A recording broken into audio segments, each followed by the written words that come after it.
It's only been like 2 days since the announcement of Genesis format, and we already have a ban list update. We haven't even played the game yet, and it's already in effect. So they like to call it the points adjustment, but it is affecting everything related to standard. So it's kind of a fresh take for them because they're updating the list so quickly, and they're communicating the reasoning, which is kind of a fresh take for Konami.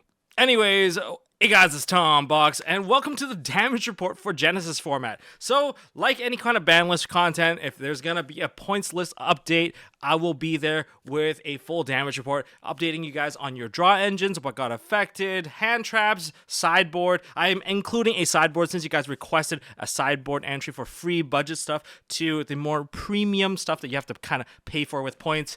And of course, let's not forget, I'm going to update you guys on top tier potential, and I'm going to even sprinkle in full-on deck lists that I've tried out myself that were pretty successful and likely is going to be the starting point of the format. So make sure you guys hit that like button, hit subscribe, ding that notification bell, and let's get into this damage report. For the biggest winners and losers of this damage report, let's see what got axed here. Draco Tail got Arthalion bumped up to 20 points. K9 took a significant hit as well because K9 Vanquish Soul was such a strong deck. It was like almost like a direct meta transfer into Genesis format.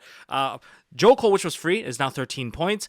There's also the update on Noroi, which wasn't on the list. Now that costs 10 points. And then Vanquish got their Holocene boat bumped up to 10. So anything that didn't cost anything that goes up and you play 3 copies of, considering adding 30 points into your deck. It's significant. And then Lyraless took a significant hit because Bird Call was a 0. And I believe Barrel Canary was also like free. Now that costs 5. So that's a significant bump. Imagine if they play 3 copies of that Bird Call. Now it adds 60 points into the deck. It significantly impacts the amount of hand traps and non-engines they're able to play. And the biggest no-no, Konami is basically saying any of these bad actors are trying to play, I guess, FTKs and Exodia, or just not letting anyone have fun with Mystic Mine. Guess what? That's not possible now. If you want to play that, you can't play that in standard. You're going to have to play with a higher point tier. But I feel like anything higher than the standard essentially kind of equates to playing traditional. But Mystic Mine is like a bad actor deck. They have a lot of the stuff moved up. Demise of the Land now costs 1. Anything that moves up 1 point for that deck becomes unplayable in Mystic Mine because Mystic Mine costs 100 points. So you can't play with Demise of the Land, Chicken Game, Dark World Dealings. Into the Void is now even costing you even more. I guess they didn't really play it, but that was like more for Exodia decks. Yeah, everything got significantly bumped up, and even Metaverse, which would have fetched the card out for you, that was a free card, and it is no longer free. It now costs, I think, 3 points to play Metaverse. It is a devastating thing. If you want to play Pseudospace, yeah, that also costs you points as well. So this is the update in terms of the losers. However, as significant as some of these hits may be, K9 Vanquish Soul is still going to be an insane deck because the K9 engine and a lot of the Surge engines are untouched. I wonder if I should even be making this video because it could just signify that it's going to get hit even further in the future. For draw engines and consistency, feel free to take a screenshot of this because I'm going to be keeping this one up to date for every single time we get a points list adjustment. So, first of all, for the free cards, nothing really changed here aside from a couple of cards moving into the mid to low cost range. So you still have your pots, you still have your generic draws that are still more or less free. Your in-engine draws from these draws, Metal Foes. I'm going to keep this list as up to date as possible for you guys, and I'll even post it on my Twitter or X so you guys can follow me there as well. And then there's the mid-tier. So the mid-tier ones are ones that are still worth it to play between the cost of 3 to 15.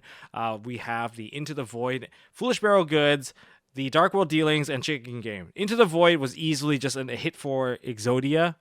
Like, they used to play 3 copies, now you can only play 1. In fact, you can barely even play Exodia. Foolish Burial Goods, that was essentially a free card, and you can pair it with the Metal Foes Fusion, and that would have been an easy free draw as well. Next, there's also the Dark World Dealings. I think that was just too free and provide you with a discard. If you have a discard-based strategy, it was essentially a free draw card. And then there's Chicken Game, which was kind of spammable because when you play 3 Upstart and 3 Chicken Game, you're playing a 34-card deck. That was too easy. And as for the high tier stuff, you can still play your Pot of Greeds, your Pot of Desires. Nothing across the board in the highest tier range got adjusted. So I guess that's what we're living with right now. Here's now the updated hand trap list. For the free cards across the board, I got even more entries added into the list compared to before. Retaliating Sea is also free. Ghost Reaper, which is not a very good card because you don't know what your deck's are going to be, that's going to be very hard to adjust into your side deck, so it's probably not even worth playing.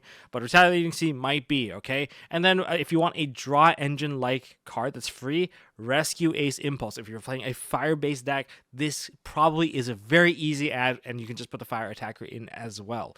And as for the rest of it, more or less the same across the board. Also, Skullmeister is one way to negate the graveyard. So you got pretty decent graveyard deterrent with the DD Crow and the Skullmeister. Now, for the mid to low updates, there is an update towards Molcharmy. Meows is now at 3 points rather than the 5. The Droll and Lockbird also got decreased from 7 to 5, so it makes it even more playable than before. If you compare the cost, here's how you can kind of consider it. Where it was, and then where it is now, and the point difference there is the percentage difference of how many more copies you're able to adjust into your deck. As for like D-Shifter got bumped up. Everyone complained the D-Shifter was too cheap. It got bumped up to 10 now, and that doubles the price of D-Shifter. If you're playing 3 copies, it only cost 15 before, but if you want to play 3 copies now, it costs you 30. So the cost ratio is based off of what the cost was, how much people were able to dedicate towards that spot, and if they double the number right here, sure, it's 10. 10 seems like it's not a lot still, but it really cuts into the wiggle room of what people had, because now essentially they doubled the price of the card. And then they also updated some new cards, such as the Dominus Spiral, that's 10 points, and there's also Infinite Impermanence that got down from 15 points to 13 points. They're doing some minor adjustments, but that slight adjustment was enough to bump it down from like 45 points for all 3 copies to now 39 points, and that could just be the slight amount of adjustment needed to fit the extra copy in. I know it did work out for me, so yeah, I definitely appreciated that one for sure. And as for the high tier stuff, there's no real change here, and Contact C is still 100 points. It's worth more than Max C. Welcome to the new part of this segment here. This is the side options. You guys requested for this, and I am going to include it every single time. If there's anything that gets updated in the points list, we'll update this as well. And so, starting off with the free disruption, these are the cards going first. Like, oh, there's actually not that many. It's kind of true, but you have to remember, this is a format where you can't go into links, you can't use pendulums. So what does it look like? So if you want to play D-Barrier, Grisaille Prison is a pretty good option if you play fusions or tribute-based summons. Shared Ride, if they search too much, and if it's a meta that searches too much, this is a card likely going to see play. It will feel like a maxi to the opponent. And if you want to stun your opponent out some more, there's also Spellbound. A lot of people didn't really consider this card and probably forgot about it, but it is a card that prevents your opponent from using the current board for material. So if they're going for Synchro, Exceeds, whatever it is that they're trying to go for, this is a card that definitely can stun them out. Mistaken Rest prevent people from searching, and it's kind of a Floodgate-esque card, but didn't really get touched. I guess people can still draw their cards. Iron Thunder is a Solemn at home. And then here's something that I want you guys to try to consider. Things that flip stuff face down and keep them locked out, like Mirror Forces. People don't play back row removal as much anymore. They like to clear the board as much as possible. But a card like Floodgate Trap Hole could just stun out someone's entire turn without breaking the bank here, with the bank being your points bank. And even Quaking Mirror Force, Torrential Tree, these are pretty valid. And even the viruses are still completely legal at 0 points. So if you play a dark-based deck, Eradicator could just end the game. And we know how much we don't like Eradicator. And there's also the 1-for-1 style removal. If you go for the more premium options, you got the full Solemn package, and you've got your Lance, Dreamer Karma Cannon. There's also your D-Barrier that you're probably never going to play. And new to the 100 points category, Sales Ban, which I was hoping that they wouldn't put on here, but that's not playable anymore, and also Prohibition. Now, if you look at the Board Breakers on the other hand, this is actually something that's really awesome, because Board Breakers are fairly cheap overall, and there's some really good free options for you budget points players out there. Sphere Mode, any of the tribute-based removal, they're all free, all the way from Sphere Mode to Kurikara. And if you want to blow away everyone's back row, if you want a mass back row removal because your opponent's playing something that needs to chain into something, they're just playing normal spells or traps, then you can consider using Hey Trunade. That costs 0. So if you can't play Giant Trunade, you can play its younger brother, Hey Trunade. Dark Ruler No More, Gorgon Slicer, Gordian Slicer. These are all free styles of removal that don't allow for interaction. Same with Ultimate Slayer, and all 3 cards of Malong, Myriologic, and Garuda, they are completely free. So you can definitely put this as a potential side option if you're not going to utilize your extract to its fullest. And since you're not playing links, very likely going to be the case. Econ and Mind Control are also free control taking style Board Breaker. And then there is the back row removal, a Twin Twister, Cosmic Cyclone. If you want to book the entire board for free, then you have the option of the Swords of Concealing Light, and if you want a monster that's very similar to Pankratops, then there's Alpha the Master of Beasts. People kind of forgot about these cards, but because, the ones that are premium are obviously the one that people remember the most. For premium board breakers, most of them are still pretty cheap, between 3 to 15 points. We have Dark Hole, Chalice, Book of Eclipse, Book of Moon, Snatch Steel, Raigeki. These are all available, and like evenly match is only 10 points. Considering that it wipes both front row and back row, it's hard to not put this card into the deck. People have to hit like side cards like Iron Thunder to deal with these levels of board breaker. We're going to see how these cards are going to be played, how frequent they're going to be played, but that's going to be something we're going to look forward to in the upcoming weeks and months. And then there's Change of Heart, Forbidden Droplets, Super Poly. Anything within that range seems to be like a 10 points. Seems like 10 points is a kind of like a sweet spot for like the highest impact cards that are usually for going second. Pankratops, and then there is the card that is above that, which would be Triple Tactics Thrust. Now, as for the premium board breakers, Heavy Storm is pretty up there. There's also Fenrir. Now, Heavy Storm went down from 25 points, and then even the Harpy's Feather Duster went from 33 to 30 points. So these are becoming more accessible, but they are still pretty costly. As for Fenrir, still 30 points. And then the rest of it, 40-40 for Lightning Storm and Giant Trunade, because it's non-destructive removal, and it's also not once per turn. If you have a deck that costs almost nothing, Giant Trunade could be your like OTK option. Like activate Giant Trunade and go ham. Or you can go ahead and play Triple Tactics Talent, which you probably won't because it's 93 points, and Cold Wave is also like 100 points. Now, time for the top tier potential from the new updated list, and I've got even more decks here that are considered as good decks because I played against it, I played it myself, and man, do they feel insane. Okay, so for top deck potential, and for the ones that have a deck list on top of them, I will show you guys a deck list. Feel free to pause and use that as a base framework for the decks that you can work with if you want to try the deck out yourself. So starting out with K9 Vanquisher, let's bring up the deck list here, and trust me, this deck is still insanely strong because the way that it breaks boards is nothing like we've seen in the past. It's just so much non-targeting based absorption, and it's just like, and then we just built some more stuff, and then now we have a full on negate based board. This is a deck that's insane. Sure, people have lost 2 copies of their Jokul. Now you can't play your second copy of Izuna.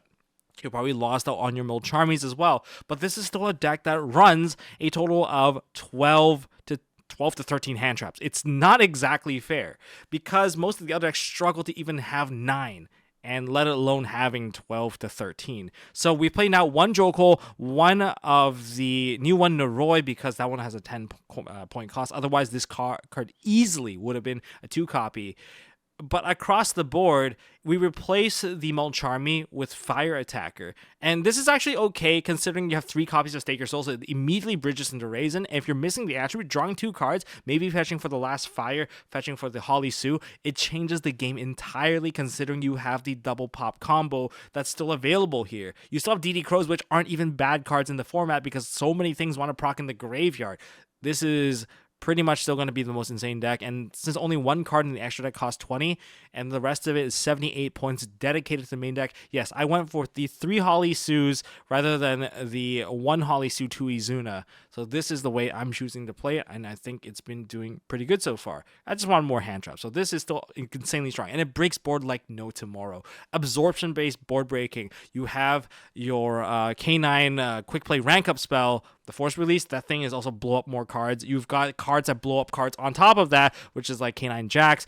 These are all free, and it's kind of surprising how free this entire extra deck is. So yeah, definitely give it a try. Then there's Exorcister. Okay, Exorcister has been known to not have a single card on the list, which gives it so much freedom when it comes to playing just main board based hand traps, and they can just play the premium versions of everything, essentially feeling like a meta deck overall. It is very, very strong, and the combos are just so easy. Not everyone's gonna have an Ash Blossom for you, making any combo that usually gets hindered by like a kind of like a pain point, whereas like a choke point, whereas Ash is going to be the thing, is going to be a lot less likely. I don't know if Konami's going to make it so that Ash is going to be cheaper, but if they make Ash cheaper, then why not just play meta at that point? Like, just let's play the modern game.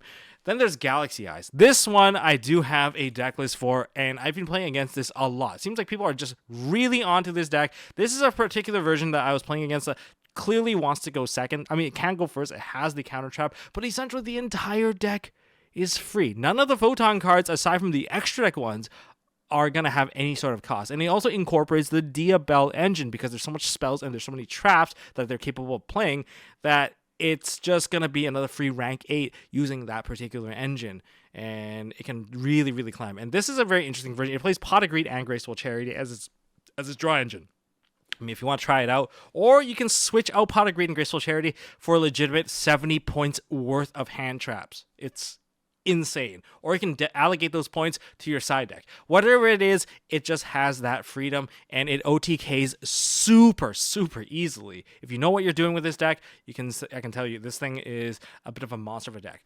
Next, there's Luna Lights. I at first did not give it a chance, but Luna Lights, considering that the only 2 cards that they really need to really hurt you, 100% is going to be just the polys, the fusions. Sure, they lose their pendulums, but if they still have access to Black Sheep and they have Luna Light Fusion, and you're putting up cards from the extra deck, if they land 1 Luna Light Fusion and 3 monsters, they're still dropping a Liger Dancer on you. And if they drop Liger Dancer on you, I think it's a Towers deck that you cannot beat, because things to break it, you're going to have to play some of those Kaiju, those free Kaijus. Trust me, there's multiple decks that can offer you a Towers, and Lunalights is actually one of the ones that offer you the easiest Towers, and Heavy Poly is a thing as well. They can main deck that card, and it is extremely scary. Branded, I don't think I need to explain it too much. It's still kind of in that same realm. Branded Fusion at 33, Mirror Jade at 33. You can play 2 Branded Fusion, 1 Mirror Jade, and you can still have 3 openings, and you get a very consistent opening with Branded overall. And sure, there's going to be some cost to some of the other monsters, but overall, I think it's just Blazing Cartesia that has a slight cost to it, but we'll have to kind of adjust based off of what we see here. Maybe we only play 1 Branded Fusion because it's still very easy and get like a little bit of wiggle room there.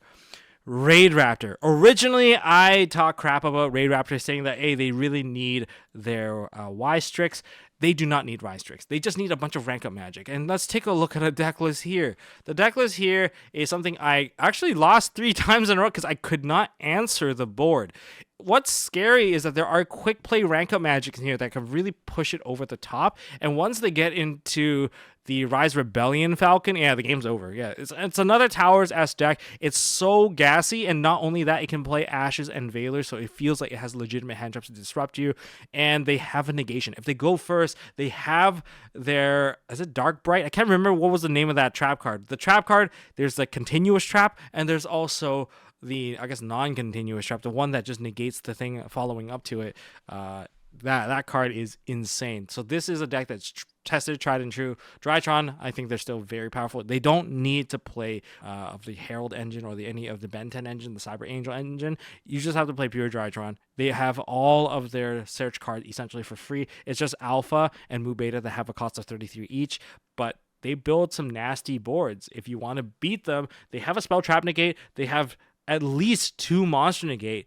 That already makes it super hard, considering that you're kind of penny pinching when it comes to allocating your points. So those are proven to be good decks, and I highly recommend you guys trying it if you really want to win. Now here's some of the maybe decks. This is a deck that I've been working on. Yes, the first version of the deck that I showed off might not have been completely legal, but here's the updated version of that, and that's Chimera. Illusion Chimera. This is my latest build, and it even has some significant updates towards it. So the main thing that costs you points here is going to be the Nightmare Apprentice, because it's 33 points. I can't play 2 copies of that. I thought it was 10 before, but apparently my dyslexic self has been reading the Nibiru above that.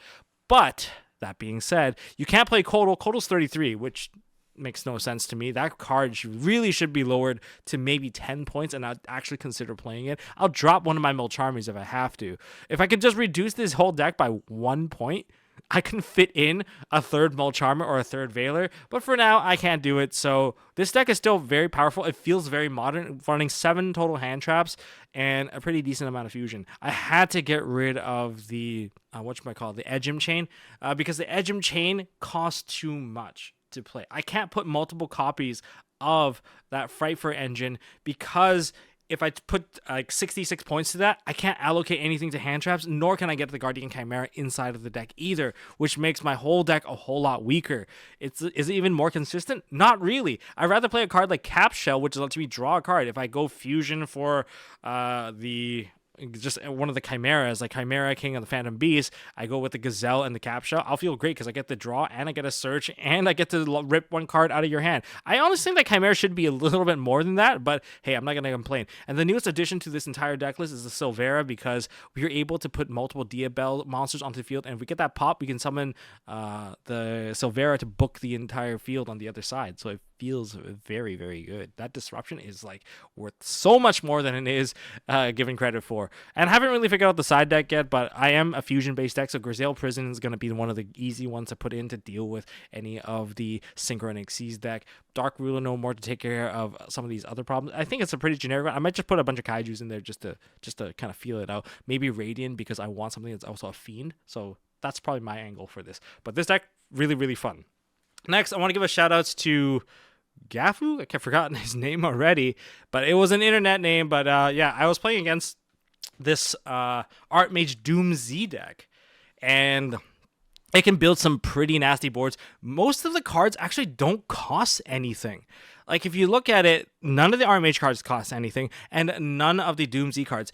I think Konami is going to take this as an opportunity to not really put points on some of these cards. If the cards are fresh released, they'll likely have 0 points, encouraging people to play it. And I guess some of the stuff that would be like Rogue or maybe even like tier 3 would be really good, because you can just shove in a bunch of hand traps. Is it the deck that's good, or is it the hand traps that's giving it the opportunity to be good? But it is the opportunity cost, and this deck can build some pretty nasty boards if you just let it play out. You got Finmel, which can essentially just Dark Ruler your board already by herself. You've got Graflair. Graflair can pop one of the spells and traps. You also have the ability to equip your opponent's monsters with the Doom Z cards, and this thing is really consistent. If you guys want to try it out, it's got 3 Ash, 3 Molcharmies, and 2 Imperm.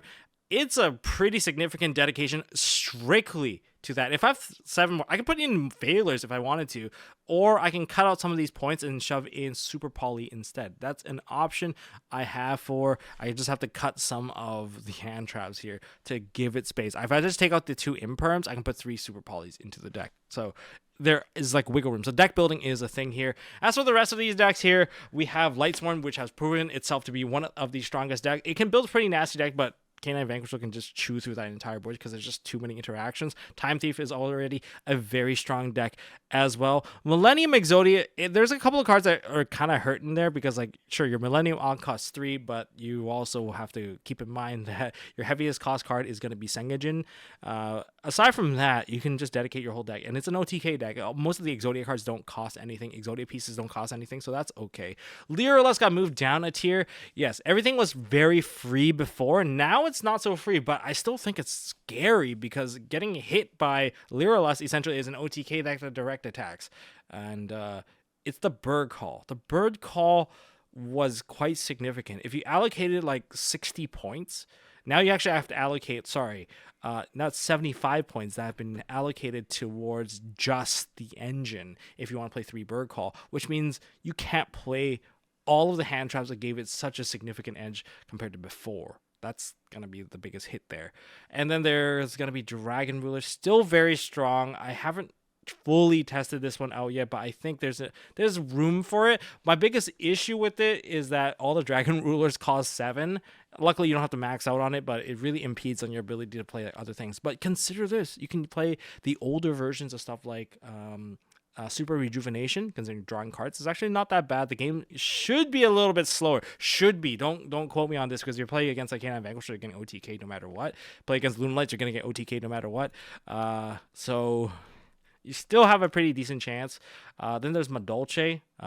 You're losing Sistart, and I think that's really it. I think that's not that significant of a loss, because your best plays is just to overlay on top and detach. I think you're not gonna get too heavily punished. There are lines, and none of the Madolche cost anything, so you can play full power Madolche. And you can even merge it with some of the Vernisylph cards too. Sword Soul, fantastic deck. Sure, there's a couple cards here like Chi Shao and Emergence. You can replace those with Heavenly Dragon Circles. But what really sucks is that you lost the ability to play Tenyu, which offered you so much flexibility and board breaking. You can't even use Vishuda to do that anymore. So I don't really know how I think about this.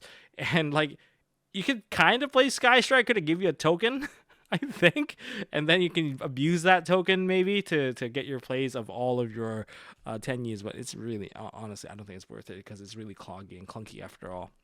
Thunder Dragons, only Colossus at 67 points. The rest of it is like essentially a free engine for you to kind of play with OTK. Unfortunately, I can't play Dinos because Dinos cost too much to play, but otherwise Dino Thunder would have been a really cool thing. Fire Kings, I haven't tested. Nishi said he's going to be testing this one, so I'm waiting for his results. Adventure Package is a very cheap way to get you an Omni Negate very early on, but if you're playing a deck that doesn't require, say, I guess you don't really need to use your normal summon for an effect, and Adventure might be the way to go. I'm going to try to mix an Adventure Synchro ABC to see if this is the package I get to play for ABC, because I lost my entire Link package. I'm not going to be able to play it, so that's just the facts that I have to accept. True Draco, haven't fully tested this. It just feels a little bit slow. It's still better than some of the things I've seen people try to build with like a lot of the ban cards, but hey, this is what I'm working with, and here we go. But if there's a deck that I haven't covered, feel free to leave it down in the comment section. I would love to hear your thoughts on it. Yes, I gave you guys a lot of information here. Hopefully, you guys take it easy, enjoy the information, and we're going to be doing a couple of live games in the future. Nisha and I kind of duke it out, and I want to see if I can put more people onto the feature table, see how they fare when they bring their decks here at MST.TV. And that's all I got for this video, guys. Hit that like button, hit subscribe, ding that notification bell, follow me on X. It's MST Tombox, and I will see you all in the next one. Thanks for watching.